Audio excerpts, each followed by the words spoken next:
यह आदमी एक सुनसान द्वीप के किनारे पूरी तरह बेहोश पड़ा था। जब उसकी आंख खुली तो उसने खुद को एक सुनसान द्वीप पर पाया। उसकी नजर जहां तक गई वहां सिर्फ और सिर्फ समुद्र ही नजर आ रहा था। लेकिन जैसे ही उसने आसपास देखा उसके रोंगटे खड़े हो गए, क्योंकि उसके साथ ही किनारे पर बेजान पड़े थे। वह भागता हुआ जैसे ही उनके पास पहुंचा वहां वे पहले ही मर चुके थे। अब उसे एहसास हुआ कि वह अकेला ही इस द्वीप पर जिंदा बच पाया, लेकिन उसे यह नहीं पता था कि अब उसकी जिंदगी की सबसे दर्दनाक जंग शुरू होने वाली थी। दरअसल इस आदमी का नाम रॉबिन्सन होता है। कुछ दिन पहले रॉबिन एक समुद्री सफर पर निकला था। वह अपने सब दोस्तों के साथ समुद्री जहाज पर आगे बढ़ ही रहे थे। तभी अचानक एक बहुत बड़े तूफान ने उन्हें चारों तरफ से घेर लिया। उस तूफान की लहरें इतनी खतरनाक थीं कि पूरा का पूरा जहाज उस विशाल समुद्र के बीचों बीच डूब गया। इसके बाद सीन प्रेजेंट में आया, जहां उसने कई गड्ढे खोदे और अपने सब साथियों को दफना दिया। उस सुनसान द्वीप पर रात गुजारने के लिए वह एक ऊंचे दरख्त पर सोता रहा। सुबह होते ही उसकी नजर समुद्र में फंसे उसके अपने जहाज पर पड़ी। वह बिना सोचे पानी में तैरता हुआ उसकी तरफ बढ़ने लगा। काफी मेहनत के बाद आखिरकार वह अपने जहाज तक पहुंचा और वहां से अपने जिंदा रहने के लिए जो जरूरी सामान उसे मिलता गया वह उसे जमा करता गया। जैसे ही वह जहाज के निचले हिस्से में पहुंचा वहां उसे किसी की अजीब सी आवाज सुनाई देने लगी। उसने तुरंत एक कुल्हाड़ी उठाई और जल्दी से दरवाजा तोड़ दिया। जैसे ही उसने दरवाजा खोला उसके सामने उसका अपना ही कुत्ता जैक खड़ा था। उसने अपने कुत्ते को साथ लिया और कुछ लकड़ियों से बेड़ा बनाकर जितना सामान उठा सकता था सब लेकर वह वापस किनारे की तरफ निकल पड़ा। अथक मेहनत के बाद आखिरकार वह उस किनारे तक पहुंच ही गया। आते ही उसने खाना खाकर अपना और जैक का पेट भर लिया। लेकिन यहाँ इस सुनसान जगह पर वह खाना उसके लिए कम पड़ने वाला था, क्योंकि वह खाना सिर्फ और सिर्फ 4 से 5 दिन का था। लेकिन अगर 4 से 5 दिन तक किसी करिश्मे की तरह कोई मदद उसके लिए आ गई तो उसकी खुशकिस्मती, नहीं तो वह यहाँ भूख से ही मरने वाला था। इसलिए वह जैक को अकेला ही छोड़कर खुद किसी आंधी की तरह दौड़ पड़ा, इस उम्मीद के साथ कि आगे यहाँ से बाहर निकलने का कोई रास्ता मिल जाएगा। घने जंगल को किसी गोली की तरह पार करते हुए वह उस द्वीप के दूसरे कोने तक जा पहुंचा। लेकिन जो नजारा उसके सामने था उसने उसकी सारी उम्मीदें तोड़ कर रख दी। दूर दूर तक उसके सामने सिर्फ और सिर्फ समुद्र का पानी था। चारों तरफ फैला पानी देखकर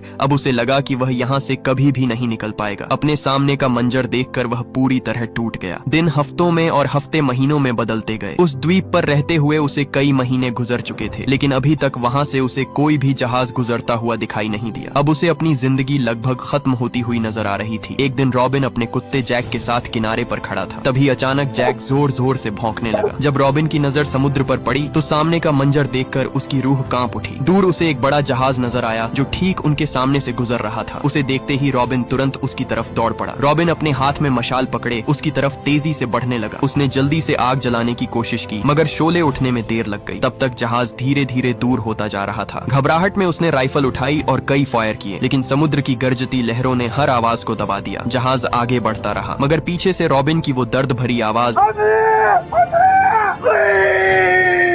उस जहाज के करीब भी न जा सकी। वो जहाज भी रॉबिन की आखिरी उम्मीद था और अब वह भी उससे दूर जा रहा था। घबराहट में वह सीधा समुद्र में कूद पड़ा। रॉबिन पूरी ताकत से जहाज की तरफ बढ़ने लगा, लेकिन तेज लहरों के सामने उसकी एक न चली और वह उन लहरों के बीच वहीं का वहीं तैरता रहा। वो जहाज इतना दूर हो गया कि सिर्फ एक छोटा सा नुक्ता नजर आने लगा और फिर हमेशा के लिए गायब हो गया। थका हुआ रॉबिन वापस किनारे पर आ गिरा। उसकी उदासी देखकर उसका सबसे करीबी साथी जैक भी जोर जोर से वहाँ भौंकने लगा, जैसे वह भी अपनी जिंदगी की आखिरी उम्मीद हार चुका हो। रात भर वह आसमान की तरफ देखता रहा, मगर अब उसे बचने की कोई भी उम्मीद नजर नहीं आ रही थी। अब ज्यादा देर वह खुले आसमान में रह तो सकता नहीं था, इसलिए उसने उसी दिन कुछ लकड़ियां जमा करके धीरे धीरे अपने लिए एक छोटा सा ठिकाना तैयार करने लगा। काफी मेहनत के बाद आखिरकार उसने अपनी रात गुजारने के लिए एक आर्जी घर बना ही लिया। धीरे धीरे उसकी जिंदगी एक रूटीन में ढल गई। सुबह खाने की तलाश, दिन में घर और आसपास का काम, और शाम को समुद्र के किनारे जैक के साथ बैठकर दूर किसी मदद के आने का इंतजार करता। देखते ही देखते उसे वहाँ पूरे 6 साल गुजर गए। जैक भी हर पल उसकी जिंदगी का सबसे करीबी साथी बना रहता। जैक एक जानवर जरूर था, लेकिन कभी कभी एक छोटा सा साथी भी अकेले इंसान के लिए किसी करिश्मे से कम नहीं होता। रात जब वह सोता उसे अपनी पत्नी की खूब याद सताती। वह अंदर ही अंदर सोचता कि काश उस दिन वह अपनी पत्नी की बात मान लेता तो आज इस हाल में न होता। एक दिन जब वो दोनों समुद्र किनारे टहल रहे थे, अचानक रोबिन की नजर रेत पर बने एक अजीब से पैर के निशान पर पड़ी। उस पैर के निशान को देखते ही उसे लगा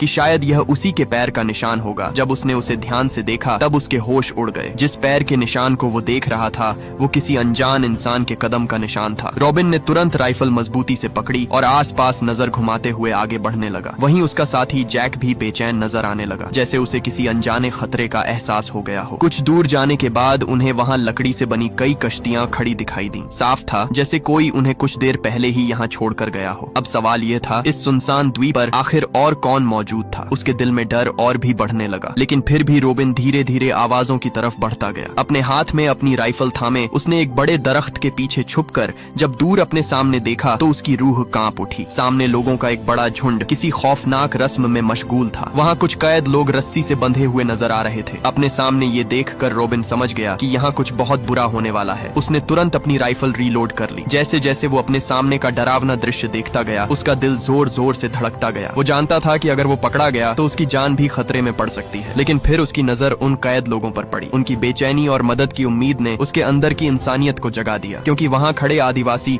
एक आदमी को काटने वाले थे। 6 साल की तन्हाई के बावजूद वो किसी बेकसूर को यूं मुसीबत में छोड़ नहीं सकता था। उसने बिना वक्त गंवाए अपनी राइफल उठाई और मौका देखते ही ट्रिगर दबा दिया। एक तेज गोली निकलकर सीधा एक आदिवासी को जा लगी। उसे गोली लगते ही वो खौफनाक रस्म एकदम अफरा तफरी में बदल गई। सब आदिवासी इधर उधर भागने लगे। हर तरफ चीखने चिल्लाने की आवाजें गूंज उठी। इसी भीड़ का फायदा उठाकर एक बंधा हुआ आदिवासी अपनी रस्सी तोड़कर भाग निकला। भागते भागते वो सीधा रोबिन के सामने आ गया। उस आदमी को अपनी ओर आता देख रोबिन घबरा गया। घबराते हुए वो उससे कहने लगा, हम दोस्त हैं, दुश्मन नहीं। मैं तुम्हें कोई भी नुकसान नहीं पहुंचाऊंगा। वो आदिवासी भी अपने हाथ में हथियार लिए उसके पास बढ़ा और एकदम नीचे आकर उसके सामने घुटनों के बल बैठ गया। उसने उसका पैर पकड़ा और सीधा अपने कंधे पर रख दिया, जैसे वो रोबिन को अपना मालिक समझ रहा हो। रोबिन हैरान था। उसे बिल्कुल समझ नहीं आ रहा था कि आखिर ये आदिवासी उसका पैर अपने कंधे पर किस लिए रख रहा है। लेकिन अगले ही पल उसने अचानक रोबिन की राइफल उठा ली। उस आदिवासी ने राइफल उठा तो ली थी, मगर वो उसे चलाना नहीं जानता था। ये देखते ही रोबिन समझ गया कि वो उसे कोई नुकसान नहीं पहुंचाएगा। उसने तुरंत कहा, मेरी गन मुझे वापस दो, मैं तुम्हें कोई नुकसान नहीं पहुंचाऊंगा। जब उस आदिवासी ने उसकी कोई बात नहीं सुनी तब उसने अपने पास रखा बचा कुचा खाना निकाला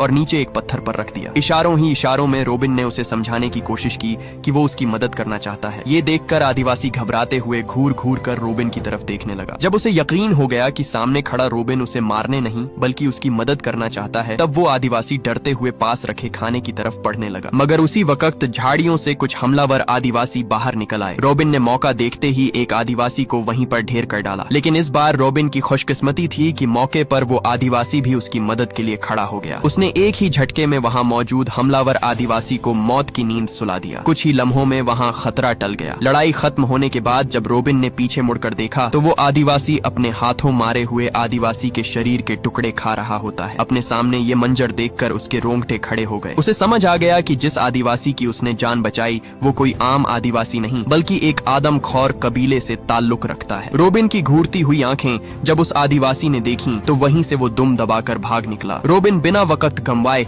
अपने ठिकाने की तरफ दौड़ पड़ा। वो अपने ठिकाने पर आते ही अपनी हिफाजत मजबूत करने में लग गया। उसने अपनी सुरक्षा के लिए घर के चारों तरफ जाल फैलाना शुरू कर दिए। रोबिन ने चारों तरफ नुकीली लकड़ियां गाड़ दी, कई जालों और रुकावटों का इंतजाम किया। अपने सबसे खतरनाक हथियार में उसने बहुत सारी गोलियां भर दी ताकि खतरा आते ही वो अपनी जान की हिफाजत कर सके। अपनी जान की हिफाजत के लिए वो कई महीनों तक लगातार एक ही जगह पर छुपा रहा। दिन हो या रात वो हर वक्त चारों तरफ नजर रखता ताकि कहीं आदिवासियों का कोई झुंड उसका शिकार करने उस तक पहुंच न जाए। मगर अजीब बात ये थी कि महीने गुजर गए और किसी भी आदिवासी ने अपना बदला लेने के लिए उस पर हमला नहीं किया। आखिर एक दिन उसने फैसला कर लिया कि अगर खतरा उसके पास नहीं आ रहा तो वो खुद उसका पता लगाएगा। रोबिन अपने हाथ में अपनी राइफल पकड़े अपने साथी जैक के साथ जंगल की गहराइयों की तरफ निकल पड़ा। धीरे धीरे वो घने जंगल से आगे बढ़ता जा रहा था, लेकिन कुछ ही आगे आने पर अचानक उसका पैर नीचे फैलाए गए जाल पर पड़ गया। उस जाल में फंसते ही वो उल्टा लटकने लगा। अब वो वहाँ बुरी तरह फंस चुका था। उसका साथी जैक भी डर के मारे उसकी मदद किए बिना ही वहाँ से उल्टे पैर भाग निकला। रोबिन वहाँ अपनी मदद के लिए चिल्लाता रहा, तभी घने जंगल से वही आदिवासी बाहर आ निकला। उसने आते ही रोबिन को घूरना शुरू कर दिया। उसने डरते डरते रोबिन की नीचे गिरी राइफल उठा ली। उस अनोखी राइफल को देखकर उस आदिवासी के चेहरे पर ऐसी मुस्कान फैल गई जैसे उसे कोई अनमोल खजाना मिल गया हो। उल्टा लटका हुआ रोबिन समझ गया